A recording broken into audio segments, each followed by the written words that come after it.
ఎన్నిసార్లు వచ్చారు తిరుపతికి ఇప్పటిదాకా? మేము 20-30 సార్లు వచ్చినాము. సేవకు కూడా వస్తాం మేము. అప్పటికిప్పటికి గత 5 సంవత్సరాలు ఇప్పటికి మార్పు వచ్చింది తిరుమలలో. మార్పు వచ్చింది, లడ్డులో మార్పు వచ్చింది, కౌంటర్లలో కూడా కొంచెం మార్పు వచ్చింది. అసలు లడ్డు కాడ స్పందించకపోతుండే, ఒక ఇద్దరికి ఇస్తుండ్రు లేచి వెళ్ళిపోదురు, మేము మళ్ళీ వస్తామని కౌంటర్ మూసుకుందరు. చాలా ఇబ్బంది పడుతుండే జనాలు అప్పుడు. కానీ ఇప్పుడైతే ఏమనిపిస్తలేదు అట్లా. మొత్తం బాగుందా? ఇప్పుడు మంచిగా ఉంది. లడ్డు టేస్ట్ ఎలా ఉంది ఇప్పుడు? ఇప్పుడు మంచిగా ఉంది.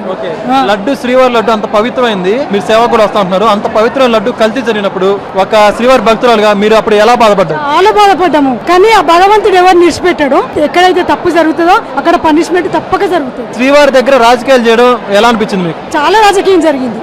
ఇక్కడ ఉన్న పెద్ద మనుషులు గాని ఈ టీవీ మాకు ఫిర్యాదు బాక్సులలో ఏంటి అన్నారు కానీ ఎవరు పట్టించుకోలేదు. కానీ లడ్డు దగ్గర చాలా మార్పు వచ్చింది. ఇదివరకు లడ్డు కౌంటర్ దగ్గర ప్రజలు బాగా ఇబ్బంది పడుతున్నారు. ఎందుకంటే మేము సేవకు వచ్చి చూసినాం కదా, ఒక 10 మందికి ఇద్దరు కౌంటర్ మూసుకొని వెళ్ళిపోతున్నారు. టిఫిన్ చేసి వస్తామని, చాయ్ తాగొస్తామని ఒక దగ్గర ఒక కౌంటర్ ఒకటి ఇస్తుండ్రు టికెట్ లడ్డు, ఇంకొక కౌంటర్ 2 ఇస్తుండ్రు. ఇదేంటి అంటే మేము అట్లనే ఇస్తాం లేకుంటే పీకు అట్లా మాట్లాడుతుండ్రు. దూరం ఉంది మరి ఇప్పుడు? ఇప్పుడు దూరమైన ఎట్లా అనిపిస్తుంది? ఇప్పుడు మొత్తం బానే ఉందంట.